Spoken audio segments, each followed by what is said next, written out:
आज के वीडियो में हम वो बयान करते हैं कि बिरही आत्मा जब शरीर मनुष्य जन्म को जब पा जाती है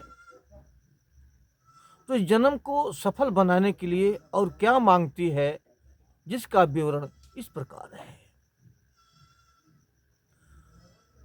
बैल बियाया गाय भई बाझिनी, बछरू के दूध दुहवा दुबलम, हम तुमसे राजी हैं। मोहे तीन चीज मंगवा दो बलम, हम तुमसे राजी हैं। आप फरमाते हैं बैल बियाए गाय भई बाझिन, बछरू के दूध दुहवा दो। बड़ी अजगूत बात है। दुनिया में तो गाय भी आती है और गाय ही दूध देती है, मगर बैल भी आते किसी ने नहीं देखा। और बछरू को दूध दुहवाना ये भी एक नामुमकिन बात है। साहब ने उलटबासी का शब्द लिखा, भले ही सुनने में उल्टा लग रहा है, मगर जब इसको शब्दार्थ करेंगे, बारीकी से समझेंगे तो ये शब्द सीधा हो जाएगा। बैल ब्याने का क्या मतलब है? ये शरीर रूपी गाय है और इसके अंदर जो विवेक है वो बैल है। तो जब हम मनुष्य जन्म पाते हैं तो अपने जब संतों महात्माओं के शरण में जाते हैं, जब उस कुल मालिक की दया और मेहर होती है तो हमें संतों के शरण में डाल देते हैं। जब संत के शरण में जाते हैं तो संत अपने विचार हमें दर्शाते हैं, अपना सत्संग सुनाते हैं, तो हमारे अंदर संतों से प्रेम होता है, मालिक से मिलने की चाहत पैदा होती है। और मालिक से मिलने का मार्ग जबकि हमें पता नहीं होता, संत महात्माओं को ही पता होता है। इसलिए संत से हमें ज्ञान लेना अनिवार्यता हो जाता है।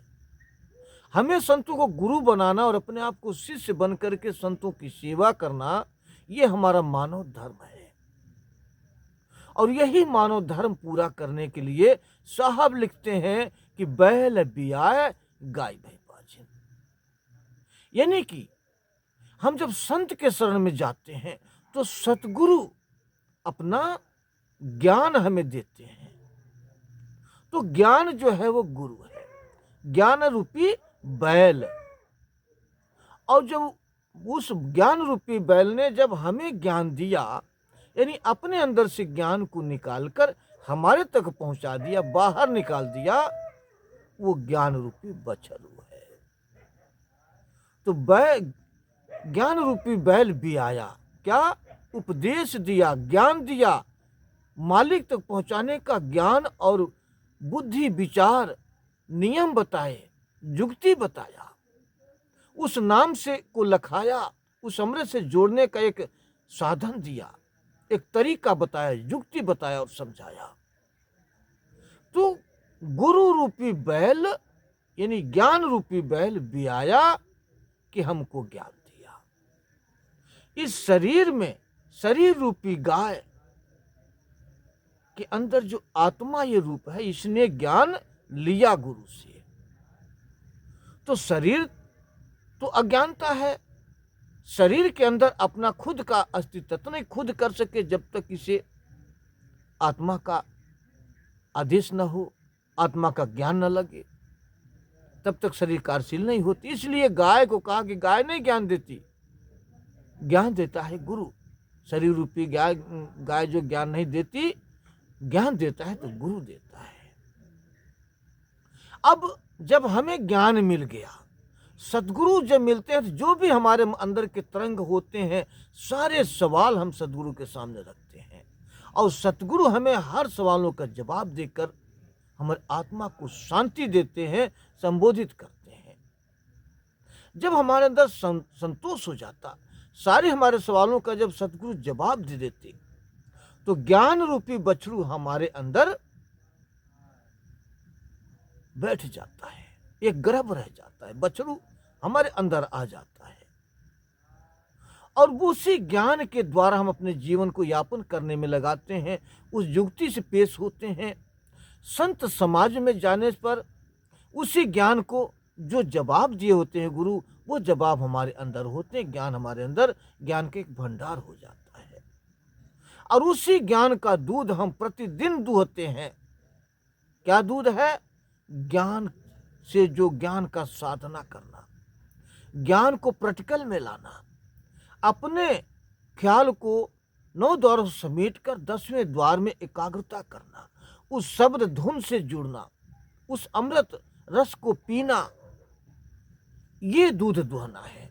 क्योंकि गुरु का ज्ञान रूपी बछड़ू हमारे अंदर है और उस ज्ञान का दूध हम दुहते हैं कि मालिक से जुड़ने का यत्न करते हैं, मालिक से हम जुड़ते हैं।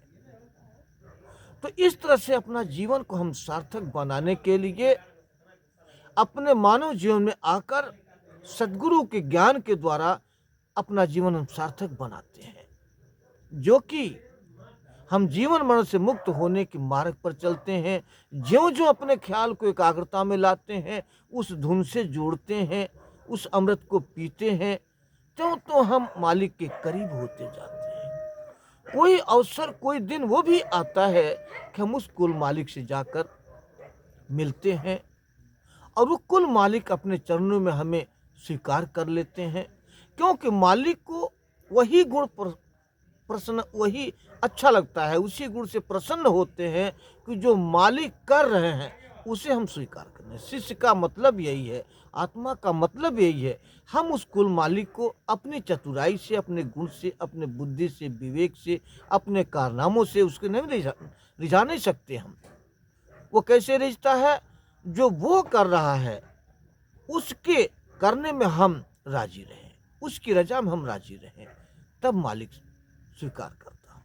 और वही हमें सद्गुरु बताते हैं। जब वही युक्ति करते हैं, उन्हीं के उपदेश अनुसार हम चलते हैं, तभी हमारा कल्याण उस कुल मालिक के दरगाह में जाकर हमारा होता है। जो मालिक अपने में मिला लेता है, हमारे कारनामों से खुश होता है, ताकि हमारा जीवन सार्थक बन सके। अब इसके अलावा और भी क्या क्या वो आत्मा मांग रही है, क्या अपने जीवन में वो ढालना चाहती है, जिसका बयान हम अगली वीडियो में करेंगे। जब तक के लिए मुझे आप इजाज़त दीजिए। नमस्कार, धन्यवाद।